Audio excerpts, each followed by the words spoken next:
Salut les amis, j'espère que vous allez bien. Donc là, ça sera une vidéo consacrée à l'avant-match du Barça contre le Real. Mais avant de parler déjà de ce match et potentiellement de mon pronostic, je veux revenir un peu à tout ce qui s'est fait, je crois, hier et même aujourd'hui. Vraiment désolé pour cette vidéo tardive et même pour n'avoir fait aucune publication. Vous avez certainement remarqué sur la partie communauté, j'ai posté ce que Tibas a dit, mais vraiment tardivement parce que tout simplement, j'ai appris cette situation tardivement. Vraiment, je dirais 1 ou 2 minutes juste avant d'avoir posté avoir fait ce post dans la partie commentaire, dans la partie communauté. Parce que toute la journée, j'étais vraiment pris avec le travail et c'était une journée catastrophique pour moi. Je veux dire, une mauvaise journée, une pire journée. Donc du coup, même le peu de temps que j'ai passé sur les réseaux pendant, on va dire, quelques temps de ma pause, j'ai eu des infos, mais pas concernant ce classico, pas concernant ce match-là. Du coup, je n'étais vraiment pas au courant, ok? Et donc, c'est seulement le soir que j'ai tout appris concernant la publication de l'arbitre, El Chiringuito, le Real. J'ai même été surpris d'apprendre qu'ils ont failli ne pas jouer le match. Vraiment, je vous assure, j'étais vraiment dans une autre dimension. Bref, comme vous l'avez certainement suivi, donc sur la chaîne officielle du Real, une chaîne gratuite, je précise, qui est accessible à tout le monde en Espagne. Ok, donc tout le monde peut accéder à cette chaîne-là sur leur TNT. On s'est pris à l'arbitre, celui qui va arbitrer le match, ok, ainsi que le gars de la VAR. Donc on a montré toutes les statistiques. Apparemment, en Espagne, vous savez, il y a des classements des arbitres, des joueurs et autres. La personne qui va arbitrer ce match-là demain, donc en termes de top arbitre, il est le cinquième. Ok, c'est pas le premier, il est le cinquième.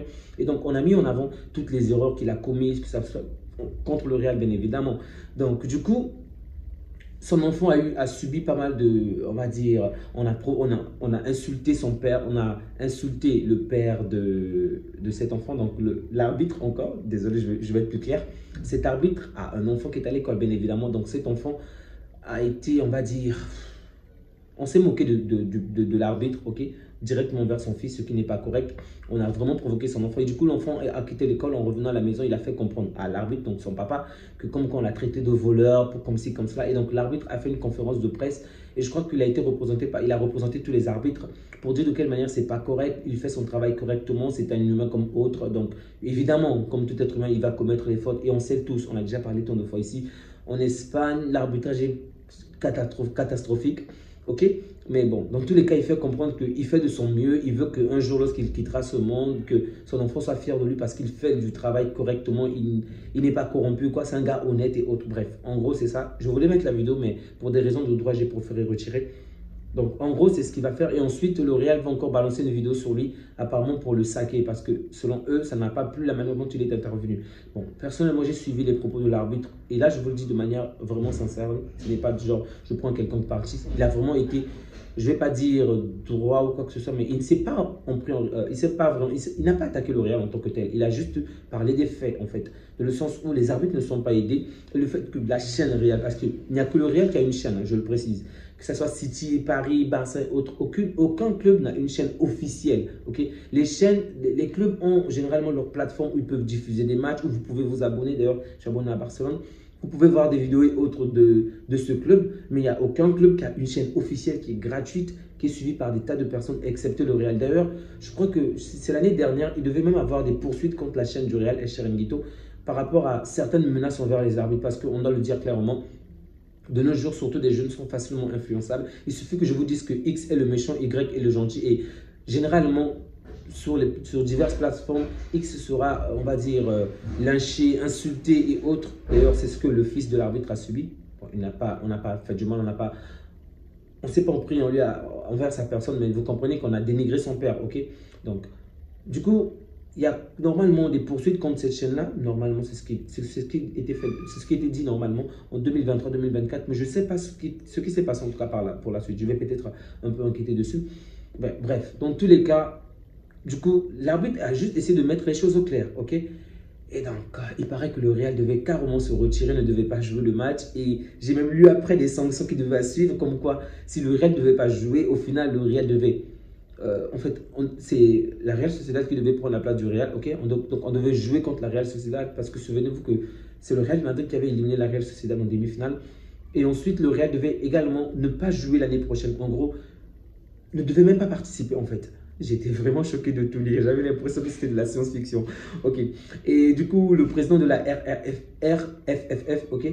Donc, le boss, en tout cas en Espagne, de la Fédération de football, va faire comprendre que on doit se calmer, qu'il faut de l'apaisement et autres. Il faut vraiment que les choses aillent au calme, qu'il y ait le discours, un échange. Bref, dans tous les cas, il va vraiment essayer de calmer les choses et rassurer les gens en faisant comprendre que le Real va jouer et rien ne va se passer sur ce point. Et donc, au final, Pérez va ensuite intervenir pour faire comprendre que bon, des choses qui ont fuité ne sont pas vraies. Le Real va réellement participer, par-ci, par-là. Donc, bref, dans tous les cas, problème d'arbitrage. Certains diront que c'est une manière également d'influencer l'arbitre par rapport à ce qui va se faire demain, de peur qu'il puisse prendre une grande raclée. Bon, je ne vais pas encore rentrer dans les détails, mais pour la première fois, bon, on va dire peut-être la deuxième fois, je pense que Tebas a été un peu correct. Il s'est directement pris à Pérez, puisque c'est Pérez le président. Évidemment, rien ne se fait sans l'aval du président. Donc, il a fait comprendre que ce n'est vraiment pas correct de la part du Real. Ok. Ce gars, il commet beaucoup de fautes, je le précise, sur plus de tas de sujets. D'ailleurs, je n'aime même pas lorsqu'on l'interroge généralement. Mais lorsque le Real, on va dire, s'égare dans des propos, dans certaines actions, lorsqu'il revient, par contre, là, il fait quand même bien les choses. C'est pourquoi j'aimerais qu'il puisse de moins en moins passer à la télé, comme la plupart des présidents des fédés, en fait, qu'il puisse être vraiment rare, en fait, et qu'il puisse intervenir seulement sur des points sensibles. Parce que récemment, par exemple, lorsqu'on l'avait interrogé sur le Barça ou sur la saison, tout, il disait du n'importe quoi, en tout cas. En tant que président, il montrait carrément son clair soutien envers le Real. Parce que rappelons, le Tebas est madrilène, ok, c'est un merengue à fond. Et même dans ses propos, tu sentais que le mec voulait juste que le Barça perde, que le Real peut tout gagner. C'est normal, je le précise, c'est normal. Il faut être impartial, mais en tant que président, en tant que chef, tu n'as plus à avoir ton parti pris, ok? À la limite, tu le gardes pour toi. On ne demande pas ton avis sur, par exemple, laquelle des deux équipes est la meilleure. Non, tu n'as pas donné ton avis. Tu n'as pas à dire que X va battre Y ou quoi que ce soit. Y peut toujours... Non, tu n'as pas à le faire. Tu es président, tu dois rassembler les gens. Tu ne dois pas les séparer, ok? Moi, je pense qu'on ne devrait même pas l'interroger sur ce genre de sujet et peut-être le laisser intervenir seulement s'il y a une équipe qui s'égare, que ça puisse être le Real, le Barça ou n'importe quel club, seulement dans ces cas-là. Et dans ces cas-là, généralement, il est plutôt correct. Fort, mais je peux vous assurer, même avant les matchs du Real, je vois de quelle manière le Real est en méforme. Et même lorsque je ne débriefe pas certains matchs du Real, soyez certain d'une chose, c'est que je les regarde. C'est juste que j'ai un emploi du temps qui est un peu compliqué en ce moment pour moi de tout faire. Du coup, j'ai vraiment du mal. Et si vous avez certainement remarqué, je ne parle pratiquement plus du PSG. Et pourtant, j'ai même vu le match aujourd'hui. Et d'ailleurs, désolé mes amis parisiens pour cette défaite. C'était difficile, mais je dois avouer que moi, ça m'a un peu redonné l'envie encore à la Ligue 1 parce que voir le Paris Saint-Germain gagner avec un grand écart, ça m'a un peu saoulé en fait. Si c'était le Barça, évidemment que ça devait me faire plaisir, mais dans des grands championnats, on se rend compte que le Paris Saint-Germain est le seul club qui l'a gagné aussitôt. Ok?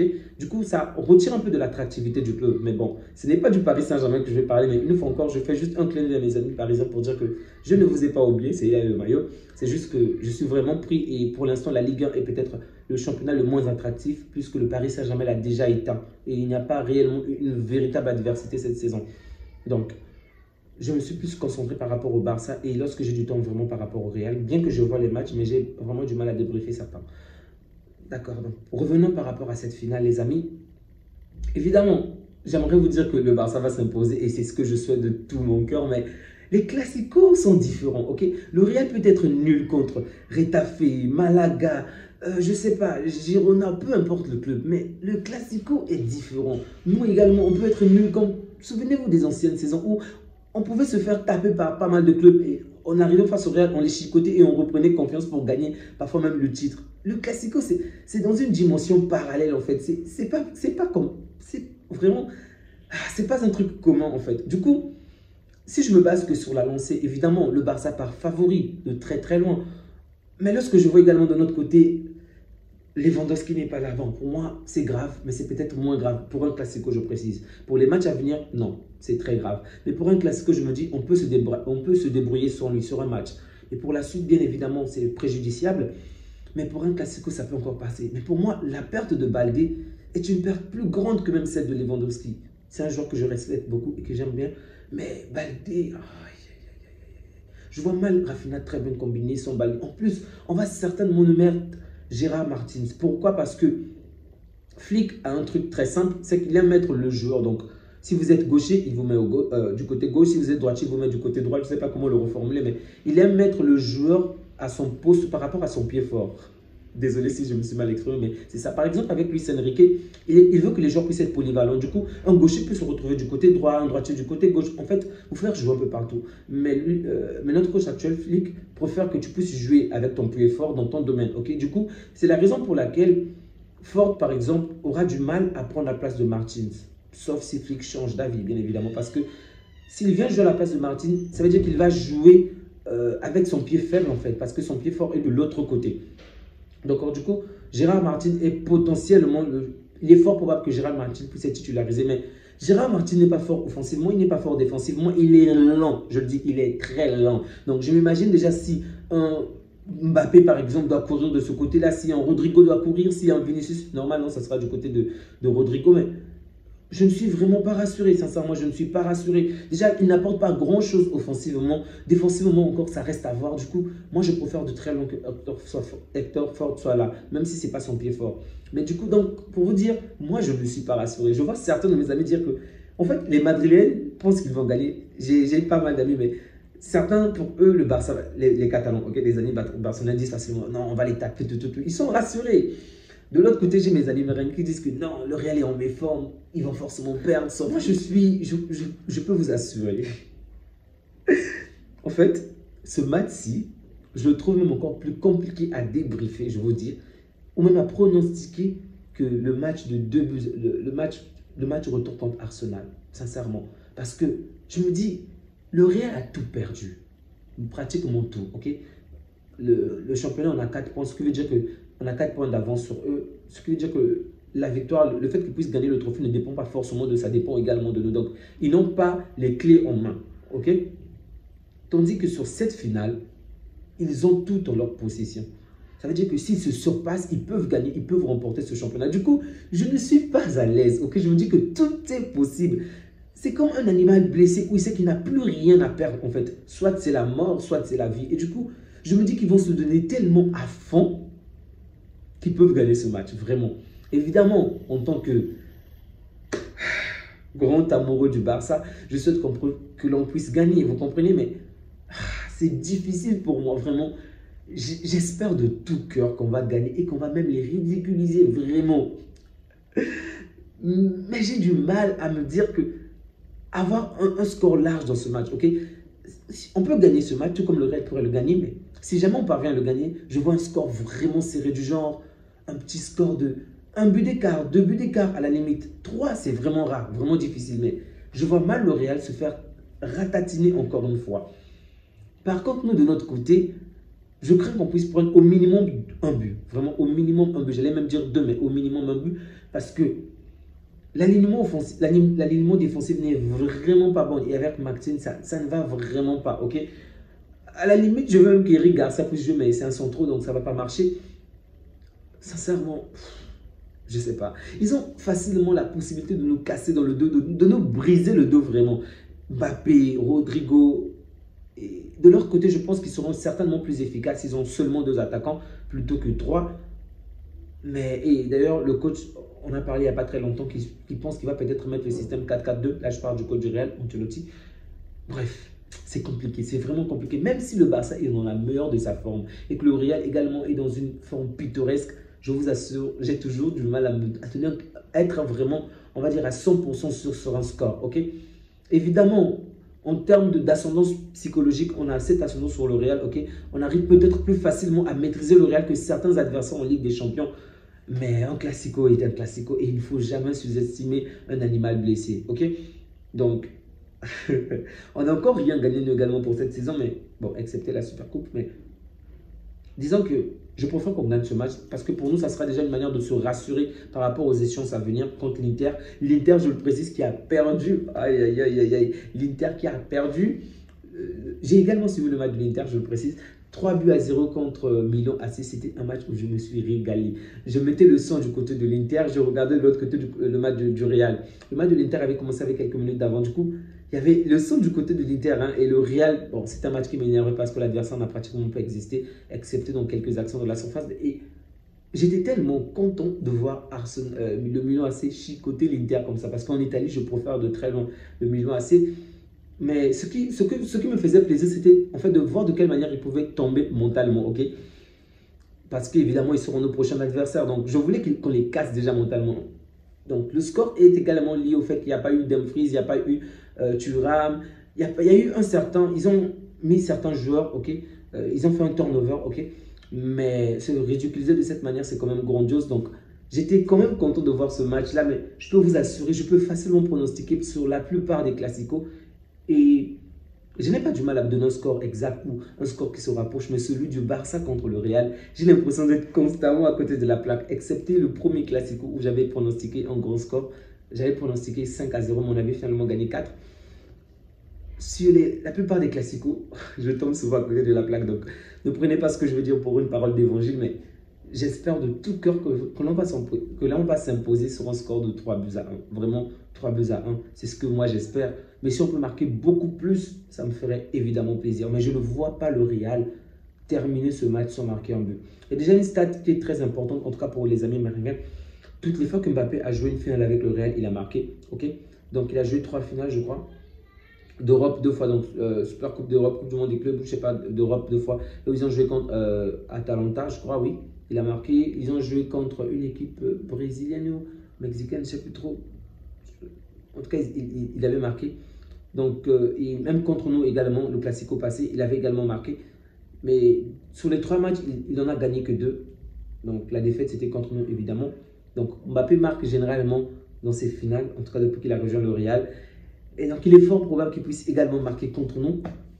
Et par rapport à tout ce qu'il a subi la semaine passée, et même celle d'avant, je pense qu'il est obligé en fait de marquer. Ou au minimum faire un match très bon ou être décisif. Okay? S'il ne marque pas, il va au moins réaliser une passe décisive. Ça, c'est ce que moi je crois. Mais j'aimerais dire que je vois la victoire du Barça, mais je vous assure que c'est vraiment chaud. De l'autre côté également, ils ont perdu Camavinga. Ok, mais en toute sincérité, pour moi, l'apport de Camavinga cette saison n'est pas comparable à l'apport de Baldé. Okay? Camavinga est un très bon joueur et peut-être même l'un des meilleurs milieux. C'est un joueur que j'aime bien, même si cette saison c'est vraiment catastrophique. Mais cette saison, comme je le répète encore, son apport envers le Real est moins important que l'apport de Baldé envers le Barça. Donc, ils ont perdu Camavinga, ça sera chaud pour eux également. Valverde va peut-être devoir changer de poste. C'est certainement Franck Garcia qui va prendre sa place. Ou j'ai également entendu parler de Mendy. Mais ça sera compliqué, vraiment ça sera compliqué. Mais je vois bien le Barça s'imposer sur un score de 3-1. S'il faut décider de choisir entre Olmo et Ferran Torres, je ne saurais vous dire qui doit être titularisé. Sincèrement, je n'ai aucune idée vraiment. Parce que les deux ont les armes. Mais je vais quand même prendre Ferran Torres parce qu'il y a quand même une certaine régularité. Il a quand même été plus décisif dans certains matchs. Bien évidemment, Olmo a plus de talent. Mais en termes de neuf, je pense que Ferran n'est pas un véritable neuf, mais il est peut-être... c'est pas un véritable neuf, je répète encore. Mais il est celui qui se rapproche du plus du neuf par rapport à Olmo. Puisque Olmo, c'est peut-être un 10,5, un faux neuf. Et Olmo est peut-être très créatif. Mais il nous a quand même également fait pas mal de douilles avant qu'il puisse marquer son dernier but lors de notre dernier match. Donc, Olmo est revenu de sa blessure. Depuis qu'il est revenu de sa blessure, ce n'est pas le meilleur Olmo qu'on a connu au début de saison, bien évidemment. Ce n'est pas ce Olmo-là. Mais petit à petit, il revient. Et si jamais il retrouve sa forme de début de saison, évidemment que je préférais voir Olmo. Évidemment, je vais souhaiter qu'il soit tout le temps titularisé. Mais pour l'instant, je vais dire Ferran Torres et espérer que lorsque le match sera peut-être compliqué ou lorsque l'adversaire va un tout petit peu manifester de la fatigue, que Olmo vienne, qu'il entre et qu'il puisse vraiment donner le coup du marteau qui va vraiment les assommer. Donc, les amis, je vous dis, j'espère de tout cœur que le Barça va gagner 3-1 au minimum. Mais sinon, tout est possible. Sincèrement, tout est possible. Le Real peut gagner tout comme on peut gagner. Les amis, on va s'arrêter là parce que je pense que la vidéo est déjà très très longue. Il y a pas mal de choses à dire et pas mal de choses à faire. Je ne peux que vous souhaiter une agréable nuit. On va se dire à demain. Prenez bien soin de vous ainsi que de vôtres et on se prépare pour le Classico. J'espère qu'on va passer ce moment dans la joie et dans la bonne humeur en espérant que la meilleure équipe, bien évidemment le Barça, puisse remporter ce match.